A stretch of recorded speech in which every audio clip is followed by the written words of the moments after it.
नमस्कार दोस्तों, स्वागत है आपका हमारे चैनल टेल्स बाय यशु पर।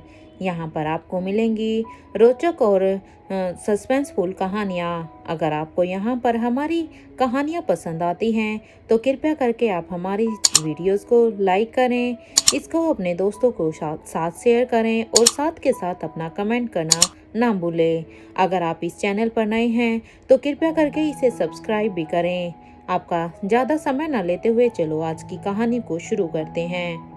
पिछले एपिसोड में हमने सुना था कि अनिका अब उस बेसमेंट से वापस आकर अब वो यहाँ पर अपने कमरे में वापस आ जाती है। अपने कमरे में आने के बाद अनिका देखती है कि यहाँ पर रोहित है ही नहीं, लेकिन अनिका भी, क्योंकि अनिका खुद भी थक चुकी थी, इसलिए अब अनिका जाकर अपने बेड पर लेट जाती है।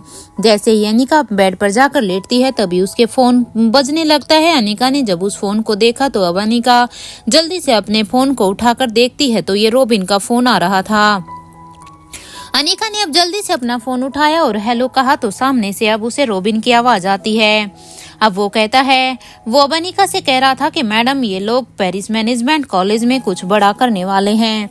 ये कुछ बड़ा करने का यहाँ पर प्लान कर रहे हैं, मैंने उनके खुद मुंह से सुना है, लेकिन मुझे कुछ साफ समझ में नहीं आ रहा कि आखिर वो क्या कर रहे हैं, और वो भी उस कॉलेज के फाउंडेशन डे पर।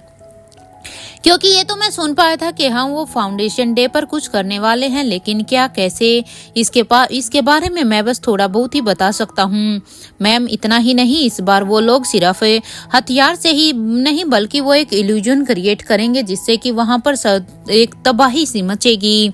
क्योंकि इस बार इनकी फाइट सिर्फ हथियारों से ना होकर अब वो अलग अलग टेक्निक्स का इसमें यूज करेंगे, और साथ ही यहाँ पर एक केमिकल फाइट भी होगी। वो यहाँ पर कोई केमिकल को स्प्रेड करने वाले हैं।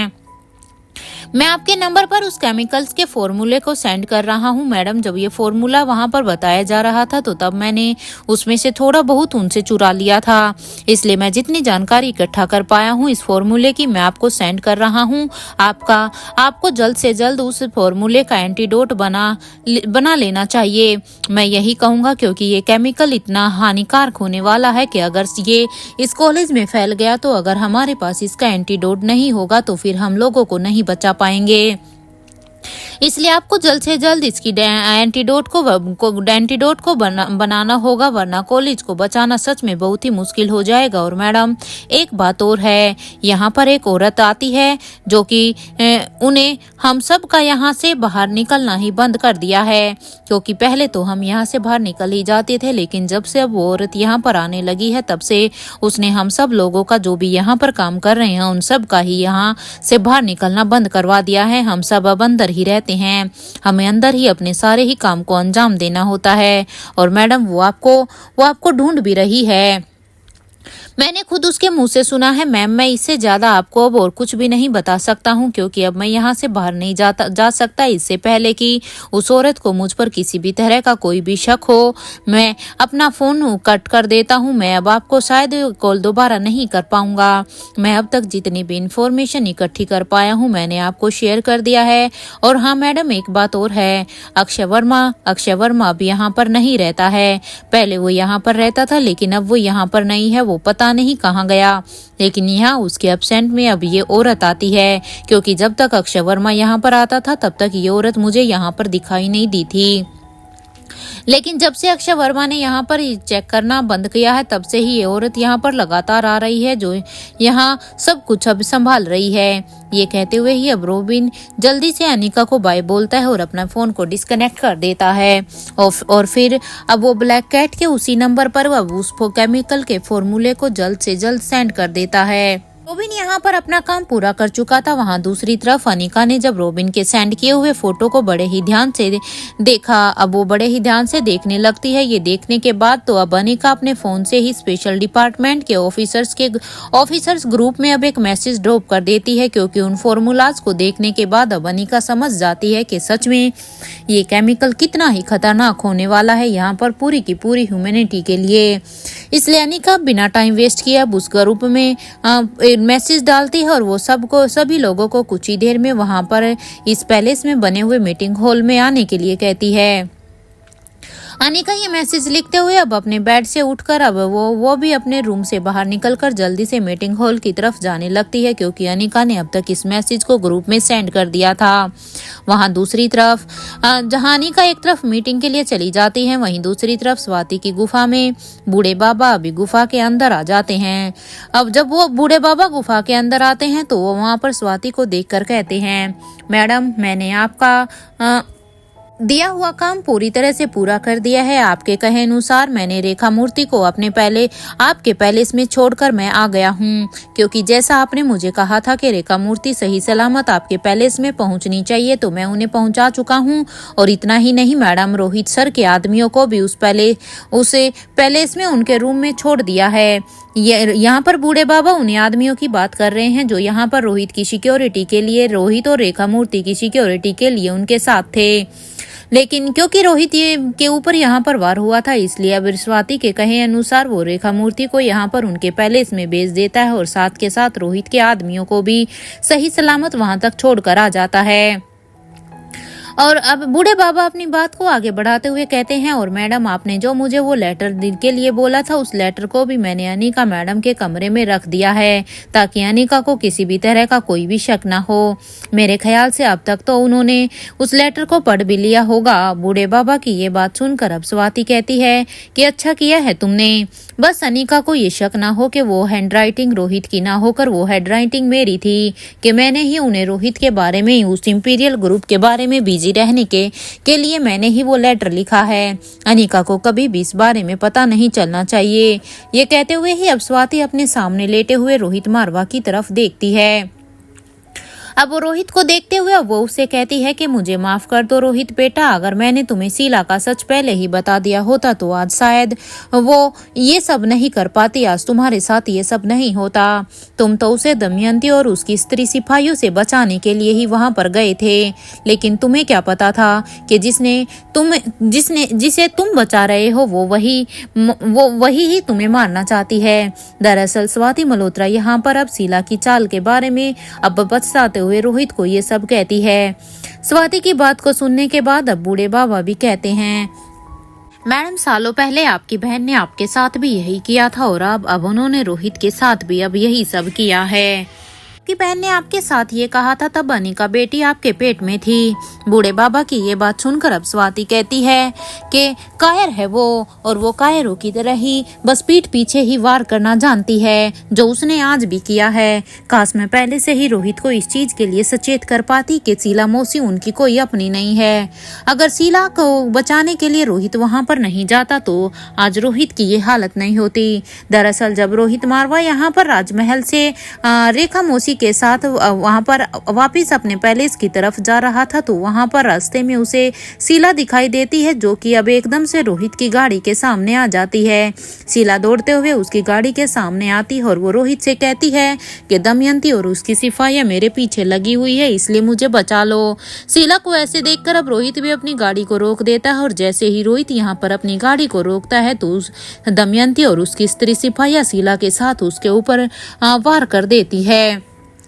वो तो अच्छा हुआ कि उस समय स्वाति को इस सब के बारे में स्वाति की पहले से ही नजर थी, इसलिए स्वाति उस समय रोहित को यहाँ पर ले आई थी, लेकिन तब तक रोहित का खून बहुत ही ज्यादा बह चुका था और स्वाति ने बूढ़े बाबा को रेखा मौसी और उसके आदमियों को वापस से पैलेस में छोड़ने के लिए बोल दिया था।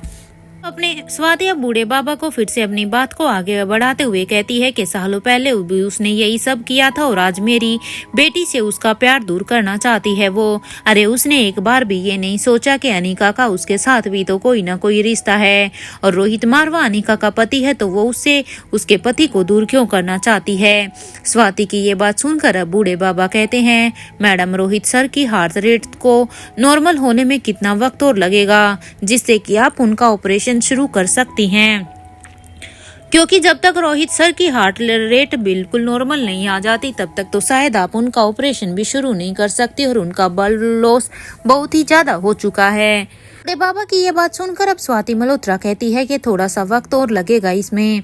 मैंने किंग के पास अपने ग्रूड को भेज दिया है, मुझे पूरा यकीन है कि वो बिना किसी की नजर में आए हुए उस ब्लड को अरेंज कर सकता है। स्वाति की ये बात सुनकर अब बूढ़े बाबा कहते हैं, मैडम लेकिन रोहित सर का तो ब्लड पहले से भी बहुत ज्यादा ही ब्लड लॉस हो गया है और अभी भी हो ही रहा है। हमारे पास मुझे लगता है ज्यादा ब्लड भी नहीं है अब किंग ही हमारी मदद इस मामले में कर सकते हैं, क्योंकि वही ही इन्हें ब्लड डोनेट भी कर सकते हैं। यहाँ स्वाति मल्होत्रा और बूढ़े बाबा बात कर ही रहे थे कि तभी उनके कानों में अब रोहित की धीमी धीमी सी आवाज आती है। वो बहुत ही कम लफ्जों में बोलता है और टूटे हुए से शब्द के साथ अब वो कहता है, राजमहल का सीक्रेट रूम के ड्रॉर में है। प्रिंसेस लतिका सिर्फ आलिशा की ही बेटी है और किसी की नहीं। ये कहते हुए ही अब रोहित एक बार फिर से बेहोश हो जाता है, क्योंकि रोहित पहले भी बेहोश था, लेकिन अभी अचानक से वो होश में आकर बस अपने टूटे हुए शब्दों से कोई मैसेज देना चाहता था और वो इन्हीं टूटे फूटे शब्दों को बोलकर फिर से बेहोशी में चला जाता है।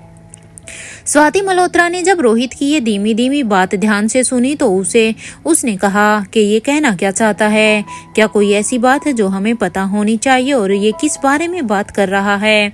स्वाति अभी यही सब समझने की कोशिश करती है और वो सोचती है कि क्या कोई नई मुसीबत अब सच में आने वाली है, जिसके बारे में रोहित को पहले से ही शायद अंदाजा हो गया था। क्या प्रिंसेस लतिका पर तो कोई मुसीबत नहीं आने वाली है ना, क्योंकि रोहित अपनी ऐसी अवस्था में भी बस प्रिंसेस लतिका के बारे में ही कह रहा है। पता नहीं अब अनिका ये सब कैसे संभालेगी। मुझे तो यहाँ पर चिंता अब अनिका की हो रही है, क्योंकि अब रोहित को पता नहीं यहाँ पर कितना समय और लग जाएगा। जब रोहित अनिका के साथ होता है तो मुझे पूरी तरह से विश्वास होता है कि ये दोनों हर एक मुसीबत को हर एक कठिन पड़ाव को पार कर सकते हैं।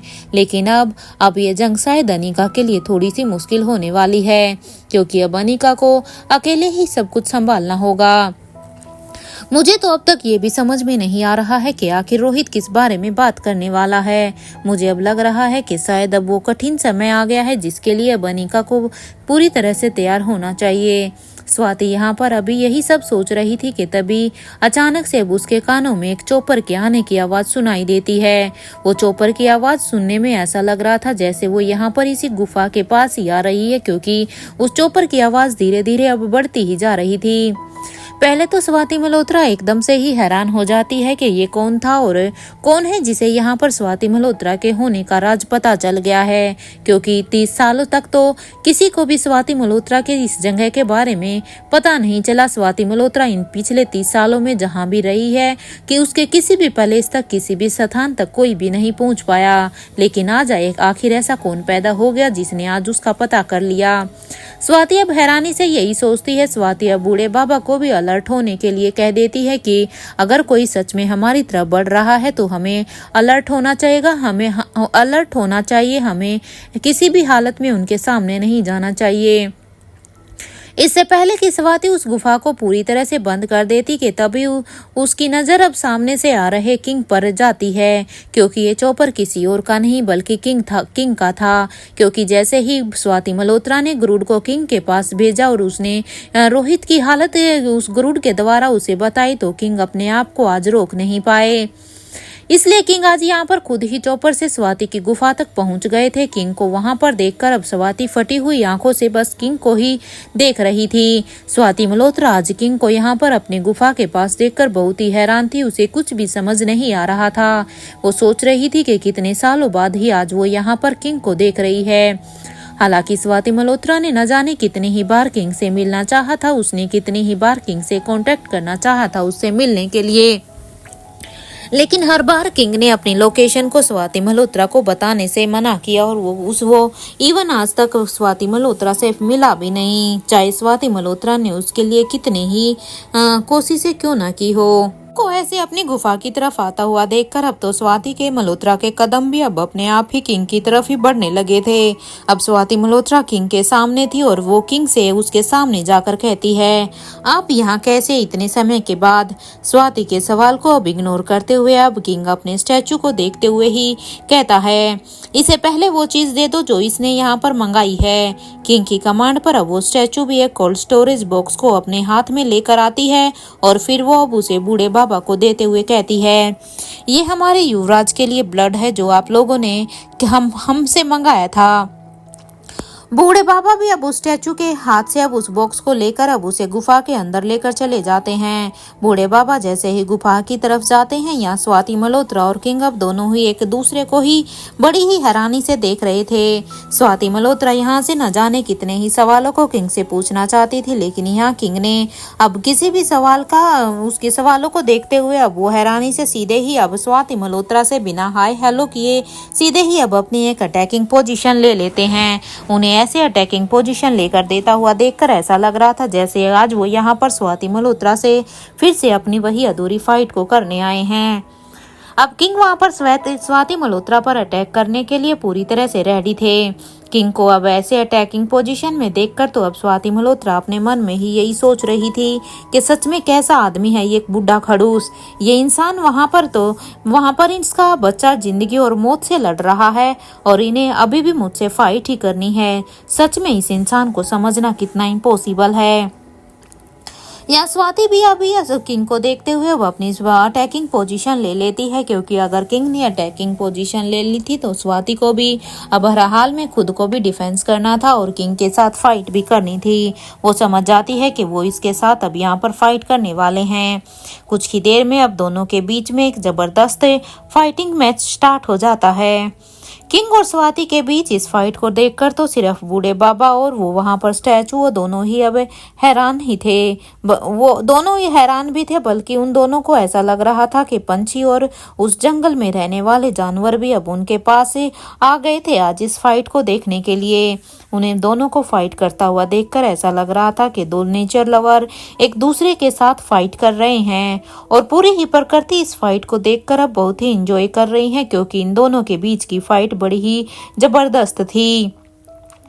आज शायद यहाँ पर पहली बार था कि कोई फाइट इतने वक्त तक चली थी और वो भी किंग के साथ, क्योंकि किंग अपनी फाइट में सच में इतने कुशल थे कि उसके सामने कोई भी इंसान कुछ सेकंड भी नहीं ठहर पाता था। लेकिन स्वाति मल्होत्रा यहाँ पर इस फाइट को कंटिन्यू रखती है। ये देखकर तो अब स्टैचू बिल्कुल से ही हैरान हो जाती है कि कोई ऐसा भी हो सकता है जो किंग के आगे इतनी देर तक टिक सकता है। इवन टिकने के साथ साथ वो यहाँ पर किंग को एक टफ फाइट भी दे रहा है। स्वाति के साथ फाइट करते हुए ही अब किंग ने अब उस स्टैचू को कुछ इशारा किया। फाइट करते करते ही अब किंग को देखते हुए अब स्टैचू भी उसके इशारे को समझ जाती है। किंग के इशारे को समझते हुए ही अब स्टैचू जल्दी से अब गुफा के अंदर चली जाती है और अब वो अपनी पॉकेट से एक इंजेक्शन को निकालती है और फिर वो उस इंजेक्शन को रोहित की बॉडी के अंदर इंजेक्ट कर देती है। रोहित की बॉडी के अंदर उस इंजेक्शन को इंजेक्ट करने के बाद अब वो फिर से वहां से बाहर निकलकर जहां पर किंग और स्वाति मल्होत्रा की फाइट हो रही थी वो फिर से वहां पर उसी स्थान पर आ जाती है। यहाँ स्वाति अब फाइट करते हुए ही अब किंग से कहती है, आप मुझसे फाइट क्यों कर रहे हो, जबकि उस दिन तो जब मैंने आप पर अटैक किया था तो बदले में भी तो आपने मुझ पर अटैक कर दिया था। आपने भी मेरे ऊपर कौन सी कसर छोड़ी थी, जबकि आपने तो अटैक करते हुए ही मेरे कान में बड़े ही समझदारी से कहा था कि मुझे अपनी सांसों को कम से कम 10 मिनट तक रोक लेना चाहिए ताकि लोगों को लगे कि सच में स्वाति मल्होत्रा इस अटैक से मर चुकी है। आखिर क्यों कहा था आपने मुझसे ऐसा और आपने मुझसे ऐसा करवाया क्यों था। स्वाति की इस बात पर अब किंग अपनी अटैकिंग पोजीशन को थोड़ा सा स्लो कर देते हैं। अब वो धीरे से लड़ते हैं। यहाँ पर स्वाति अब किंग की पोजीशन को फाइटिंग को थोड़ा सा धीरे होते हुए देखकर अब स्वाति फिर से किंग से कहती है, मैंने आपसे आज तक कभी भी कोई भी उस बारे में कोई भी सवाल नहीं किया है, लेकिन आप हमेशा से ही मुझसे राज छुपाते आए हैं। लेकिन क्यों? मैं तो आपके ऊपर सच में कितना विश्वास करती थी, लेकिन लगता है जितना विश्वास मैंने आपके ऊपर किया था आपने मुझ पर नहीं किया। आपको क्या लगता है किंग, क्या मैं जानती नहीं हूँ कि करण के पापा यानी कि मिस्टर देवराज गुलेरिया का सच क्या है। आपको भले ही ये लगता हो कि मैं उसके बारे में कुछ भी नहीं जानती, लेकिन हाँ, मैं आपको बता दूं, मैं उसके बारे में सब कुछ अच्छी तरह से जानती हूँ। वो मेरी बेटी के साथ क्या करना चाहते थे, और इतना ही नहीं, मुझे तो ये भी पता चल गया था कि इतने सालों में वो इंसान आपके पास कैद हैं। स्वाति की ये बात सुनकर अब किंग अब एकदम से ही रुक जाते हैं, क्योंकि किंग को भी स्वाति की इस बात पर हैरानी होती है कि आखिर स्वाति को इस बात का कैसे पता। और अब वो एकदम से रुककर अब स्वाति से कहते हैं, सच में स्वाति, तुम आज भी बिल्कुल भी नहीं बदली हो, बिल्कुल तुम वैसे ही हो जैसे तुम सालों पहली थी। किंग की इस बात को सुनकर अब स्वाति को कोई भी हैरानी नहीं होती है, बल्कि अब वो किंग से कहती है, लेकिन आप भी कहाँ बदले हैं, आप भी पहले जैसे ही हैं। पहले आपने जो मेरे साथ किया था अब वो आप मेरी बेटी अनिका के साथ कर रहे हैं, क्योंकि सालों पहले जब मैं आपके अंडर काम कर रही थी तो आपने भी तो मेरे साथ वही किया था जो आज मेरी बेटी के साथ कर रहे हैं। आप अच्छी तरह से जानते हैं ना कि अनिका के लिए ये फाइटिंग टेक्निक को सीखना कितना ही जरूरी है, लेकिन आप तो उसे अपने पास बुला ही नहीं रहे हैं। यहाँ पर हमारे दुश्मन दिन प्रतिदिन यहाँ पर ताकतवर होते जा रहे हैं, और एक अनिका है कि अनिका के लिए आपको भी अच्छी तरह से पता है ये टेक्निक सीखना कितना ही जरूरी है। लेकिन फिर भी पता नहीं आप क्या कर रहे हैं। स्वाति की इस बात को इग्नोर करते हुए अब किंग कहते हैं, क्या तुमने वाटर फाइटिंग टेक्निक की प्रैक्टिस को बंद कर दिया है क्या? किंग की बात का जवाब देते हुए अब स्वाति कहती है कि आपने मुझे सालों पहले सिखाई थी, काफी वक्त हो गया है मुझे उसकी प्रैक्टिस शुरू किए हुए। स्वाति की इस बात को सुनकर अब किंग कहते हैं, जाओ और जाकर अपना काम करो, क्योंकि मुझे ऐसी लापरवाही बिल्कुल भी पसंद नहीं है। अगर मैंने तुम्हें कोई काम करना सिखाया है तो तुम्हें उसकी प्रैक्टिस को कंटिन्यू करना चाहिए था। मैं यही हूँ, आराम से अपने सारे ही सवालों को पूछ लेना, तब तक मैं कहीं पर भी नहीं जा रहा हूँ, इसलिए पहले तुम जाकर अपनी प्रैक्टिस को शुरू करो। किंग की इस बात को सुनकर अब स्वाति भी अंदर गुफा में चली जाती है। इधर बूढ़े बाबा के साथ वो स्टैचू भी अब बूढ़े बाबा के साथ ही गुफा के अंदर चले जाते हैं स्वाति की मदद करने के लिए। वहां दूसरी तरफ अभी रोहित के पैलेस में अब तक सभी उस मीटिंग हॉल में आ जाते हैं, जहां पर अनिका ने पूरे ही उसे ऑफिस के लोगों को वहां पर बुलाया था। इंस्पेक्टर अब्बास अब वहां पर पहुंचने के बाद अब अनिका से कहते हैं, क्या तुमने हमें इस वक्त कॉलेज के सिलसिले में ही यहाँ पर बुलाया है? इंस्पेक्टर अब्बास की बात का जवाब देते हुए अब अनिका भी हाँ में अपना सिर हिला देती है, क्योंकि अनिका के चेहरे पर परेशानी साफ साफ देखी जा रही थी। अनिका अब एक प्रोजेक्टर सीट पर अब इंस्पेक्टर अब्बास को भेजा हुआ एक वीडियो चला कर देती है। कुछ देर तक अब उस वीडियो को देखने के बाद अब वो सभी एकदम से ही शॉक होकर बस कभी उस वीडियो को देखते हैं तो कभी एक दूसरे को, क्योंकि इस वीडियो से सभी को एक गहरा शौक लगा था। इंस्पेक्टर विकास अब अनिका से कहते हैं, ये क्या बकवास है? क्या अब तुम हमें ये वीडियो दिखाकर डरा रही हो? मतलब हमें डराकर तुम्हें क्या ही मिल जाएगा? तुम ये डराकर क्या दिखाना चाहती हो कि ताकि हम तुम्हारे प्लान में तुम्हारा साथ दे सकें? इंस्पेक्टर विकास की ये बेतुकी बात का जवाब छठी इंद्री देते हुए कहता है कि ये वीडियो मैंने ही रिकॉर्ड किया है, इसलिए ये कोई हमें डराने के लिए वीडियो रिकॉर्ड नहीं किया गया है, बल्कि ये एक सच्चाई है ना कि झूठ। तुम्हें अगर अपनी बकवासी करनी है तो तुम यहाँ से अभी के अभी जा सकते हो। तुम्हें शायद अंदाजा भी नहीं है कि उस कॉलेज में वहां पर क्या हो रहा है। ये कहते हुए अब छठी इंद्री अब निखिल की तरफ देखने लगता है। छठी इंद्री को खुद को इस तरह अपनी तरफ देखते हुए देखकर अब निखिल भी समझ जाता है कि अब उसकी बारी है। निखिल भी अब अपनी पॉकेट से अपने फोन को निकालता है और उसे उस प्रोजेक्टर के साथ कनेक्ट कर देता है। अपने फोन से अब वो एक वीडियो निकालकर उसे उस प्रोजेक्टर पर प्ले कर देता है। अपने उस वीडियो को प्ले करते हुए निखिल कहता है, अनिका मैडम, ये पुरानी लाइब्रेरी का एक वीडियो है जो मैंने उस लाइब्रेरी के कैमरे को हैक करने के बाद मुझे ये वीडियो मिला था, क्योंकि जब मैं वहां के उन कैमरों को हैक कर रहा था तभी मैं ये वीडियो वहां से निकाल पाया। उस वीडियो को वहां पर मौजूद सभी लोग बड़े ही ध्यान से देखते हैं। उस वीडियो को पूरा देखने के बाद तो अब खुद अनिका भी अपनी आंखों पर यकीन ही नहीं कर पा रही थी। वहां पर बैठे हुए सभी के हाथों के रोंगटे अब एकदम से खड़े हो गए थे, क्योंकि जो हाल अनिका का था वहां पर वो सभी का हो रहा था। उन सबको ही अब इस वीडियो पर किसी भी तरह से यकीन नहीं हो रहा था कि क्या ये सच भी हो सकता है। ये देखकर तो अब अनिका इंस्पेक्टर अब्बास की तरफ देखने लगती है, क्योंकि उन्होंने तो पहले ही अनिका को बता दिया था कि पुरानी लाइब्रेरी का हाल तो और भी इससे भी ज्यादा बुरा है। इसके बारे में अनिका को पहले भी पता चल गया था। उस वीडियो के खत्म होने के बाद तो अब उस हॉल में कुछ देर के लिए एकदम से ही खामोशी रहती है, क्योंकि जो बैक टू बैक वीडियो उन सभी ने देखा था तो उनके तो होश ही उड़े हुए थे। किसी को भी अब उस वीडियो के ऊपर एकदम से ही यकीन ही नहीं हो रहा था। अनिका अब अपनी जगह से उठकर सभी से कहती है, हमने कर्नाटक आइलैंड में कौन सी गलतियां की थी? अनिका की ये बात सुनकर अब इंस्पेक्टर अब्बास कहते हैं कि हमारे पास दुश्मनों की कोई भी इंफॉर्मेशन नहीं थी कि वो कितने पावरफुल हैं। ये हमारी सबसे बड़ी गलती थी और हमें इस बात का भी अंदाजा भी नहीं था कि वो कोई केमिकल अटैक भी करने वाले हैं। इंस्पेक्टर अब्बास की बात को सुनकर अब निखिल भी कहता है कि उनके पास इतने एडवांस हथियार होंगे और वो टेक्नोलॉजी में भी बहुत ही एडवांस्ड होंगे। अपनी बात को अब खत्म करने के बाद अब निखिल अब भूमिका को देखता है, जो कि एक गहरी सोच में अभी भी थी, क्योंकि भूमिका यहाँ पर अभी तक इस मीटिंग में मौजूद तो थी, लेकिन ऐसा लग रहा था जैसे वो इस मीटिंग में अभी है ही नहीं। भूमिका को ऐसे कहीं खोया हुआ देखकर अब सभी उससे कहते हैं, क्या बात है भूमिका, तुम किसी गहरी सोच में हो क्या तुम सोच रही हो क्या कुछ? सबके सवालों को सुनकर अब भूमिका अपने सेंस में आती है। अब वो अनिका को देखते हुए कहती है, सच बताऊं तो कुछ बहुत ही बड़ा होने वाला है। तुम एक बात बताओ, ये रोहित कहाँ पर है? क्योंकि अब इन सब चीजों को देखकर तो मुझे किसी चीज के बड़े होने की आशंका नजर आ रही है, और ऐसे में रोहित का हमें पता ही नहीं है। भूमिका के इस सवाल पर अब अनिका कहती है, क्या बात है भूमिका, मुझे बताओ, और तुम ये क्यों कह रही हो कि कुछ बड़ा होने वाला है? क्या तुम्हारे पास कोई इन्फॉर्मेशन है क्या? अनिका का सवाल पर अब भूमिका अपने पॉकेट से कुछ ईयरपॉड्स को निकालती है और अब वो सभी को देने लगती है। भूमिका ने अब अपनी बात को आगे बढ़ाते हुए कहा कि लास्ट टाइम कर्नाटक, आयरलैंड और दिल्ली पागलखाने के बेसमेंट में हमने वहां पर एक माइक्रोफोन लगाया था, जिससे रोहित को प्रॉपर प्लान करने में हेल्प मिल गई थी। उसे ध्यान में रखकर मैंने और निखिल ने बोटनी डिपार्टमेंट के बेसमेंट में भी एक छोटा सा माइक्रोफोन लगा दिया था।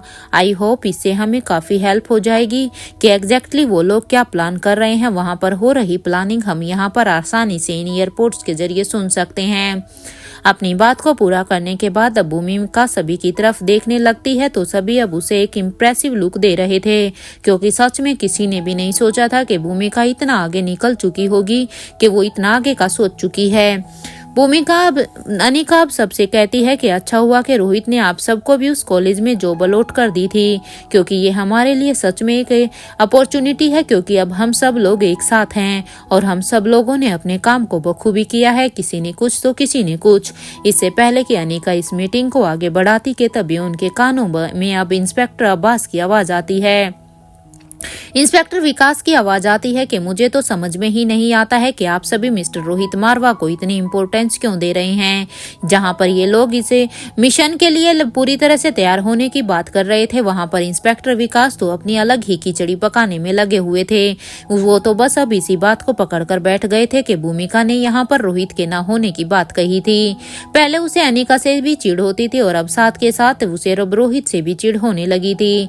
इसलिए अब वो बस उसी टॉपिक को छेड़ते हुए कहते हैं कि आखिर तुम रोहित मारवा को इतना इम्पोर्टेंस क्यों दे रहे हो? जो काम दिल्ली में मैंने अकेले कर दिया था उसके लिए तो क्या हम यहाँ पर नहीं कर सकते हैं क्या? उसमें रोहित की हमें क्या जरूरत है? आप लोग इतने सारे होकर भी कर्नाटक आइलैंड में कुछ नहीं कर पाए। उस रोहित मारवा के साथ तो इतनी बड़ी टीम थी ना। मैं तो वहां पर दिल्ली में अकेला था, मैंने अकेले ही दिल्ली के मिशन को पूरा कर दिया था। पता नहीं तुम लोग कुछ करते भी हो या नहीं। इंस्पेक्टर विकास की ये सारी बातों को सुनकर तो भूमिका ने अब अपने दोनों ही हाथों की मुट्ठियों को बीच कर लिया था। ऐसा लग रहा था जैसे अभी के अभी वो उसे एक पंच जोर का मारने वाली है। अपनी मुट्ठियों को बीच कर अब भूमिका अपने गुस्से में एकदम से ही अपनी जगह से खड़ी होती है और वो कहती है, क्या कहा तुमने? मेरे भाई के बारे में दोबारा अपना मुंह खोलने से पहले 100 बार सोचना, क्योंकि मैं यहाँ पर तुम्हारी ये गुस्ताखी बिल्कुल भी माफ करने वाली नहीं हूँ। मेरे भाई के बारे में कुछ भी अब और एक शब्द नहीं। भूमिका की ये बात सुनकर अब इंस्पेक्टर विकास कहते हैं कि कुछ गलत कहा क्या मैंने? अरे मैंने तो जो कुछ कहा है वो सही ही तो कहा है, क्योंकि तुम लोगों को देखकर तो ऐसा लग रहा है कि तुम लोग बस अनिका और रोहित के ही कठपुतलियां बनकर घूम रहे हो। मुझे तो ये समझ में ही नहीं आता कि इन दोनों मियाँ बीबी के चक्कर में तुम लोग फंसे हुए क्यों हो। पता नहीं तुम सब लोगों ने इन दोनों को ही क्यों इम्पोर्टेंस दे रखी है। मुझे तो ऐसा लग रहा है अभी हम यहाँ पर अपने डिपार्टमेंट के लिए नहीं बल्कि हम इन दोनों लोगों के लिए ही जॉब कर रहे हैं। अब तक तो यहाँ पर इंस्पेक्टर विकास की ये सब बकवासें सुनने के बाद अब अनिका का पेशेंस भी जवाब दे चुका था। इंस्पेक्टर विकास की ये बात सुनकर तो अब वो कहती है कि आप शांत हो जाइए इंस्पेक्टर विकास, दिल्ली मिशन को सक्सेसफुल होने में आपका क्या कंट्रीब्यूशन है वो मुझे अच्छी तरह से पता है। अनिका अब यहाँ पर सीधे सीधे ही इंस्पेक्टर विकास को ये कह देती है, क्योंकि जिस समय पर ये मिशन हुआ था उस समय अनिका मारवा हाउस में ही अपने एक रूम में सारा ही वहाँ का वाकया देख रही थी कि क्या दिल्ली के मिशन में चल रहा था और क्या उस समय कर्नाटक के आइलैंड पर मिशन में हो रहा था, क्योंकि अनिका अपनी दीवार